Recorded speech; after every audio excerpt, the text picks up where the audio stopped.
Pour ceux qui ne le savent pas, de nombreux mystères entourent la grande pyramide de Gizeh. Pendant des centaines d'années, des historiens, des ingénieurs, des archéologues et des scientifiques l'ont étudiée afin de comprendre comment elle a vraiment été construite. Et ici, plus ils découvrent de choses, plus ils se posent de questions auxquelles ils ne trouvent pas immédiatement de réponse. Et l'une des choses que les experts remarquent immédiatement, c'est le niveau extrêmement élevé de précision de la pyramide. Il est difficile de croire que cela a été construit il y a plus de 4000 ans. Pourquoi cela tient-il encore debout aujourd'hui et de nombreuses parties correspondent-elles toujours presque exactement ? Lorsque tu te promènes autour de Gizeh, tu peux voir les énormes blocs de pierre qui ont été utilisés pour construire les pyramides. À certains endroits, la pierre présente des marques et entailles très régulières. À cause de cela, certaines personnes pensent que les anciens Égyptiens utilisaient peut-être des méthodes plus avancées pour tailler la pierre que ce que l'on croyait auparavant. Selon la plupart des archéologues, rien ne prouve que les anciens Égyptiens utilisaient déjà des machines modernes à cette époque. Au lieu de cela, on pense qu'ils utilisaient des outils en pierre et en cuivre, ainsi que du sable servant d'abrasif pour façonner progressivement les pierres dures. Une autre raison pour laquelle de nombreuses personnes sont attirées par le mystère de Gizeh est l'alignement des 3 principales pyramides. Certains disent que leur disposition ressemble à celle des 3 étoiles qui forment la ceinture d'Orion. De plus, Gizeh ne concerne pas seulement les 3 grandes pyramides. Dans tout le site, il y a aussi de plus petites pyramides, des temples, des passages, des chambres et des structures souterraines qui montrent l'ampleur du projet réalisé par les anciens Égyptiens. L'une des parties les plus particulières du site est ce qu'on appelle le puits d'Osiris. C'est une structure souterraine profonde découverte près de la grande pyramide. À l'intérieur, il y a des chambres creusées dans la roche, des passages et un grand sarcophage en granit ou cercueil de pierre. Ce qui est encore plus impressionnant, c'est son emplacement. Il se trouve dans une partie très profonde du sol. Il est donc naturel de se demander comment ils ont pu y descendre des blocs de pierre aussi lourds. Jusqu'à présent, les experts continuent d'étudier cela. Mais selon beaucoup, les anciens Égyptiens ont utilisé une combinaison de rampes, de cordes, de traîneaux en bois et des milliers de travailleurs pour déplacer les énormes pierres à leur emplacement exact. Il y a aussi une partie d'Osiris, le puits d'Osiris avec de l'eau autour de la chambre centrale. C'est pourquoi certains chercheurs pensent qu'il pourrait être lié à un ancien système de circulation de l'eau. Mais jusqu'à présent, il n'y a pas suffisamment de preuves pour confirmer exactement comment cela fonctionnait à l'époque ancienne. Au fil du temps, il est de plus en plus prouvé que les anciens Égyptiens possédaient des connaissances impressionnantes en ingénierie, en mathématiques et en planification. La construction de la Grande Pyramide n'était pas simplement un projet ordinaire. C'était une opération gigantesque qui nécessitait de l'organisation, de la discipline et des calculs extrêmement précis. En réalité, le véritable mystère de la Grande Pyramide n'est peut-être pas de savoir s'ils possédaient une technologie secrète. Ce qui est encore plus impressionnant, c'est la façon dont ils ont réussi à construire l'une des plus grandes structures de l'histoire en utilisant uniquement les outils dont ils disposaient à cette époque. Passons maintenant au sujet principal. Quel est le mystère des pyramides que même les experts ne comprennent pas encore pleinement ? Et c'est ce que nous allons découvrir. Mais avant de commencer la discussion, je voudrais te demander de mettre un like et de t'abonner à notre chaîne. C'est déjà une grande aide pour nous, les créateurs de contenu. Alors commençons. Voici le Sérapéum de Saqqara. À première vue, cela ressemble simplement à une série de tunnels souterrains sous le désert. Mais une fois à l'intérieur, tu verras certains des plus grands blocs de granit jamais trouvés dans toute l'Égypte. Chacun de ces coffres est immense. Certaines pèsent environ 70 tonnes avec leur couvercle. Et ce qui est encore plus impressionnant, c'est que la plupart d'entre elles ont été sculptées à partir d'un seul énorme bloc de granit. Ce n'est pas une pierre ordinaire. Le granit est l'un des types de pierres les plus dures que l'on trouve dans la nature. Même à l'époque moderne, il faut encore des équipements spéciaux pour le couper et le façonner correctement. C'est pourquoi beaucoup sont impressionnés par la qualité de fabrication de ces blocs. Lorsque l'on regarde leurs bords et leur surface, on remarque que la forme est extrêmement régulière. Les coins sont presque parfaitement carrés et les parois du coffre ont presque toutes la même épaisseur. C'est là que de nombreux débats ont commencé. Certaines personnes pensent que la technologie utilisée pour fabriquer ces coffres était plus avancée que ce que l'on enseigne habituellement dans l'histoire. Certains disent que les anciens Égyptiens avaient peut-être des outils spéciaux que nous ne comprenons pas encore complètement. Mais selon la plupart des archéologues, aucune preuve de machine moderne ou d'outils avancés n'a encore été trouvée en Égypte à cette époque. Au lieu de cela, il croit que ces coffres sont le résultat de très longues années d'entraînement, d'une grande maîtrise de la taille de pierre et d'une énorme quantité de main-d'œuvre. En d'autres termes, il n'est pas nécessaire d'avoir une technologie secrète pour obtenir des résultats impressionnants. Parfois, des milliers d'ouvriers qualifiés et de nombreuses années de technologie suffisent. Un autre mystère concerne la véritable utilisation de ces coffres en granit. Selon l'archéologie traditionnelle, ils ont été fabriqués comme dernière demeure des taureaux apis sacrés, un type de taureau sacré important dans la religion de l'Égypte ancienne. Mais certains critiques se demandent pourquoi il était nécessaire de fabriquer ces coffres aussi grands et aussi précis s'il ne s'agissait que d'enterrement. Jusqu'à présent, la discussion à ce sujet continue. L'une des choses que les visiteurs du Sérapéum remarquent souvent est l'étrangeté du son à l'intérieur des chambres. Dans certaines zones du tunnel, l'écho paraît plus fort et persiste plus longtemps. Mais selon les experts, il est normal que cela se produise dans des pièces fermées, faites de pierres dures comme le granit. Ce n'est pas une preuve d'une quelconque technologie perdue, mais c'est l'une des raisons pour lesquelles l'endroit donne une impression étrange. En plus des coffres eux-mêmes, une autre question revient souvent. Comment ont-ils pu les amener sous terre ? Les tunnels du Sérapéum sont étroits comparés à la taille de certaines des coffres en granit. C'est pourquoi jusqu'à aujourd'hui, les chercheurs étudient encore quelle méthode exacte a été utilisée pour transporter ces caisses depuis la carrière jusqu'à leur emplacement actuel. Et tandis que le Sérapéum fait l'objet de débats, l'attention de beaucoup se tourne à nouveau vers la structure la plus célèbre d'Égypte, la grande pyramide de Gizeh. L'une de ses caractéristiques les plus impressionnantes est son orientation. Les 4 côtés de la pyramide sont presque parfaitement alignés avec les points cardinaux, avec les 4 directions principales du monde, le nord, le sud, l'est et l'ouest.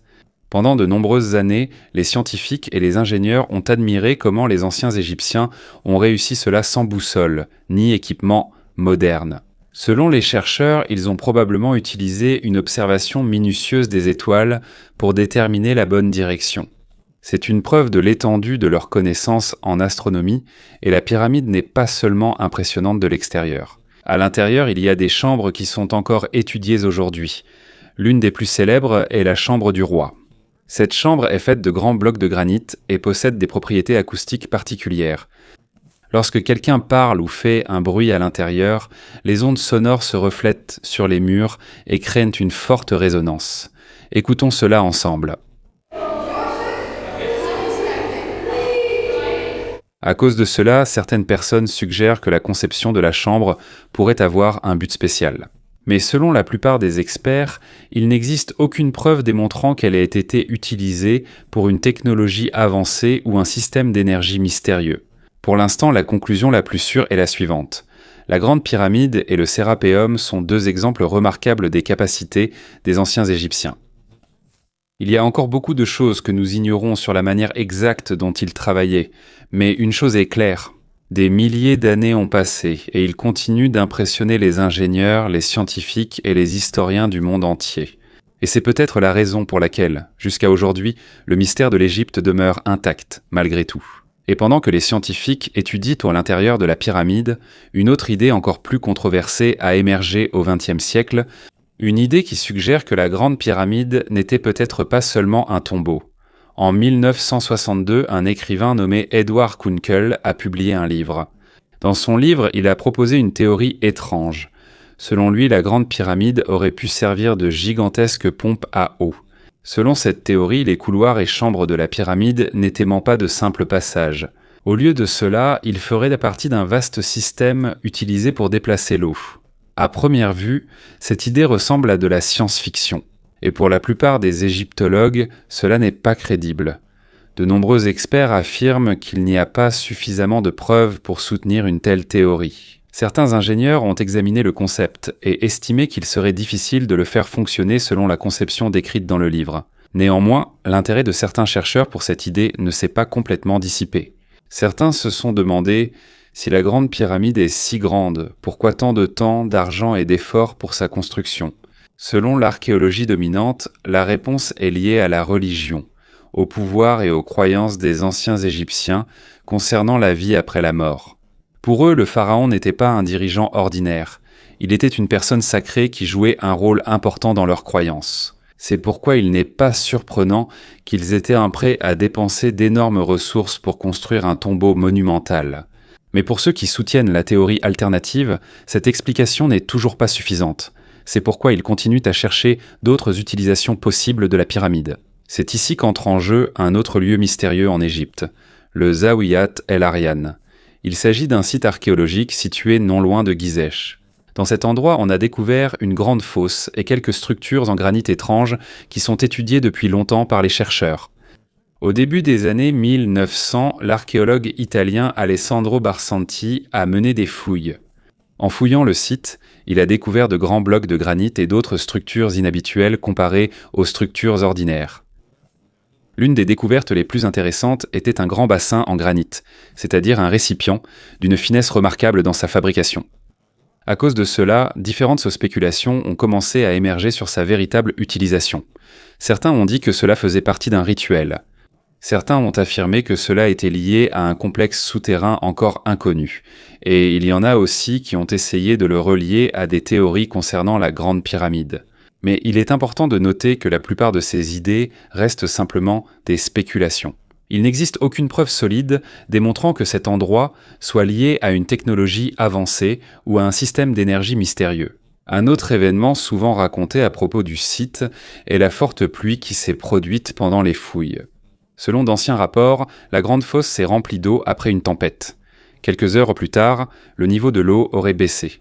À cause de cela, certains ont commencé à soupçonner. Il pourrait y avoir des passages ou des chambres cachées sous la fosse. Le sol absorbe l'eau. Mais jusqu'à présent, il n'y a toujours aucune preuve claire qui démontre la véritable cause de ce phénomène. Il se peut que ce soit simplement une fuite naturelle d'eau souterraine. Il pourrait y avoir des fissures dans la roche. Il pourrait aussi exister d'autres explications inconnues, rendant l'histoire de l'Égypte encore plus fascinante. À chaque mystère résolu, une nouvelle question surgit. À chaque nouvelle découverte, un nouveau débat commence. Malgré cela, la Première Guerre mondiale a éclaté. À cause de la guerre, de nombreux projets archéologiques en Égypte se sont arrêtés et le site était resté incomplètement exploré. L'histoire est devenue encore plus mystérieuse lorsque Barsanti est décédé en 1917. Et dans les décennies qui ont suivi, l'intérêt de nombreux chercheurs pour le site a peu à peu disparu. Mais l'histoire ne s'est pas arrêtée là. Dans les années 1960, l'intérêt de certains chercheurs pour Zaouiat El Aryan a ressurgi. Cependant, à cette époque, le site faisait déjà partie d'une zone militaire. À cause de cela, l'accès des chercheurs et des archéologues était limité. Jusqu'à présent, de nombreuses parties du site restent peu étudiées par rapport à d'autres sites archéologiques en Égypte.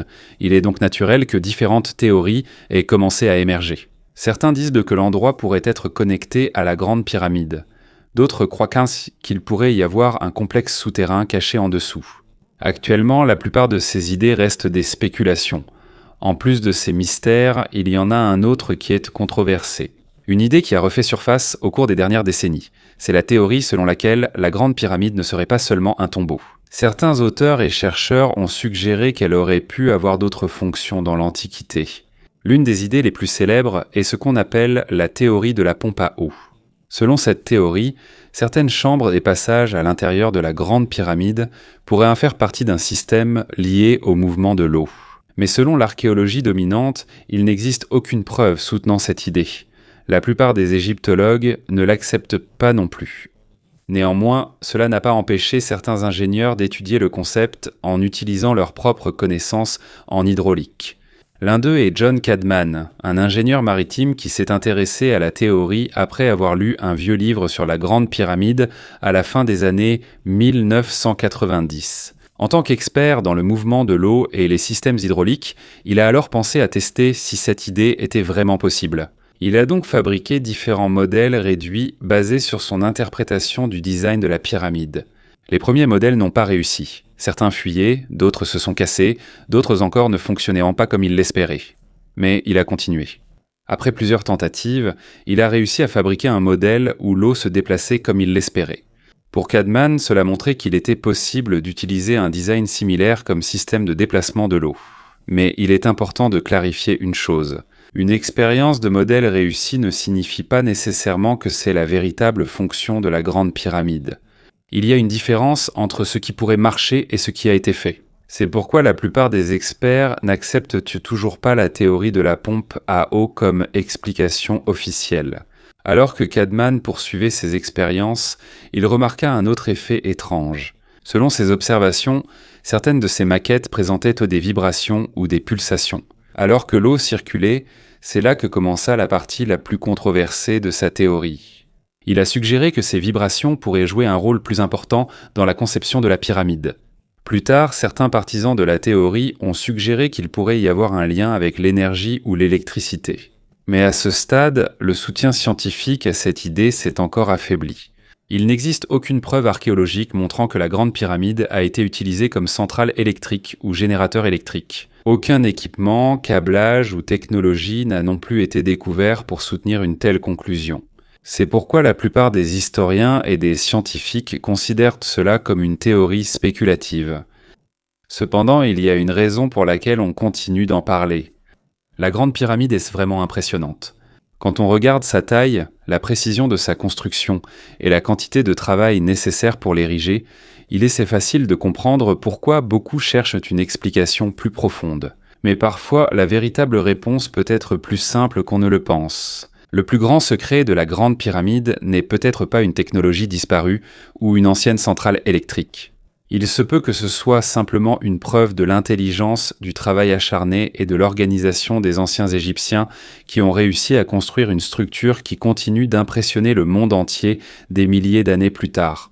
Maintenant, dévions un peu et parlons d'un fait bien connu mais souvent oublié. Au début du XXe siècle, Nikola Tesla est devenu célèbre grâce à ses expériences sur l'énergie sans fil.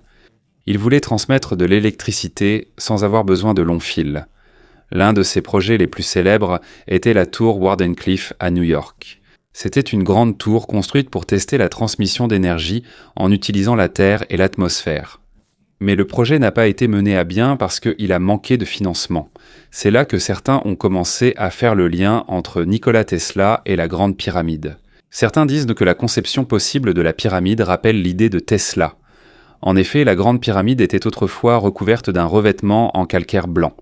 Le calcaire n'est pas aussi conducteur que le métal.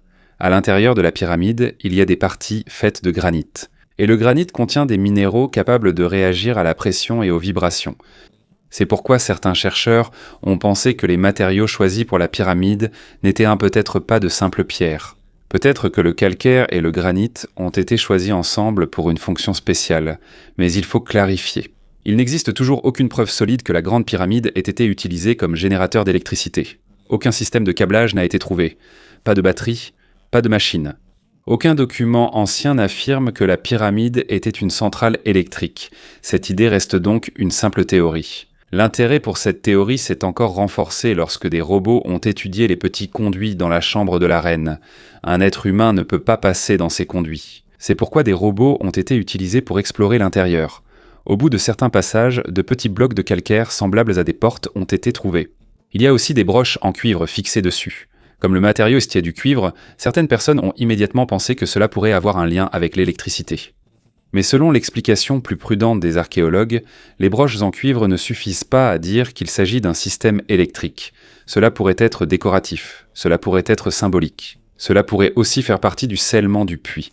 Le problème, c'est que nous n'avons pas encore de réponse complète. Il faut donc rester clair dans nos propos. On a trouvé du cuivre dans le puits. Mais cela ne veut pas dire pour autant que la pyramide avait déjà de l'électricité. Il y a aussi une étude de 2018 qui a examiné comment la forme de la Grande Pyramide réagit aux ondes électromagnétiques. L'étude a révélé que, dans certaines conditions, la forme de la pyramide peut concentrer l'énergie électromagnétique à l'intérieur et en dessous. C'est intéressant. Mais cela ne prouve pas que la pyramide produisait de l'électricité dans l'Antiquité. Cela montre simplement que si l'on utilise un modèle de physique moderne, la forme de la pyramide a une interaction particulière avec les ondes radio. Elle réagit différemment à l'énergie. C'est très différent d'une structure réellement utilisée comme centrale électrique, ce qui cause souvent des malentendus. Il y a des auteurs modernes comme Christopher Dunn qui ont avancé l'idée que la Grande Pyramide est une machine, qu'elle puise de l'énergie de la Terre. Selon sa théorie, il pourrait y avoir une réaction chimique, des vibrations et de l'hydrogène faisant partie du système. Mais encore une fois, cela n'est pas accepté par la majorité des archéologues du courant dominant comme explication officielle. Pour la plupart des archéologues, la Grande Pyramide fait partie du complexe funéraire royal du pharaon Khéops. Ce n'est pas simplement une tombe ordinaire. C'était un projet colossal lié à la religion, au pouvoir et aux croyances sur l'au-delà des anciens Égyptiens. Selon leurs croyances, le pharaon avait un rôle spécial après la mort. Donc pour eux, il était logique d'utiliser d'énormes ressources pour la pyramide. Mais même si on n'accepte pas la théorie de la centrale électrique, cela ne veut pas dire que la Grande Pyramide est ordinaire. En réalité, parfois, une explication simple est encore plus impressionnante. Pense à cela. Ils n'avaient ni grue, ni camion moderne, ni conception assistée par ordinateur, mais ils ont réussi à couper, transporter et assembler. Et à empiler des millions de pierres dans une structure immense qui tient encore debout aujourd'hui. Voilà le vrai mystère. Il n'est pas nécessaire d'invoquer une technologie extraterrestre. Inutile d'invoquer l'électricité ancienne. Même avec les preuves actuelles, il est clair que les anciens Égyptiens avaient une planification, une organisation et des compétences mathématiques et d'ingénierie avancées. Et tandis que certaines théories continuent d'être testées par d'autres, le travail des scientifiques et des archéologues se poursuit également. Ils utilisent donc maintenant des robots, des scans au muon, des radars et d'autres technologies modernes pour voir les parties de la pyramide sans avoir à les détruire. Il est donc possible que dans les années à venir, nous découvrions encore de nouvelles salles, de nouveaux passages ou de nouvelles explications sur la véritable méthode de sa construction. Pour l'instant, c'est la réponse la plus équilibrée. La Grande Pyramide a des caractéristiques étranges et des questions restent sans réponse. Il existe des théories qui suscitent la curiosité. Il n'y a pas assez de preuves que c'était une ancienne centrale électrique. Ce qui est certain, c'est que la Grande Pyramide est l'une des preuves les plus impressionnantes que les anciens Égyptiens n'étaient pas de simples gens qui empilaient des pierres, c'étaient pas des planificateurs, c'était des bâtisseurs, c'était des observateurs des étoiles. Et ils avaient la capacité de construire une structure que même le monde moderne a encore du mal à expliquer complètement. Donc peut-être que le vrai mystère de la Grande Pyramide n'est pas de savoir si elle produit de l'électricité. Le vrai mystère est comment l'homme a accompli cela il y a des millénaires. Cela suscite encore aujourd'hui des questions partout dans le monde. À étudier.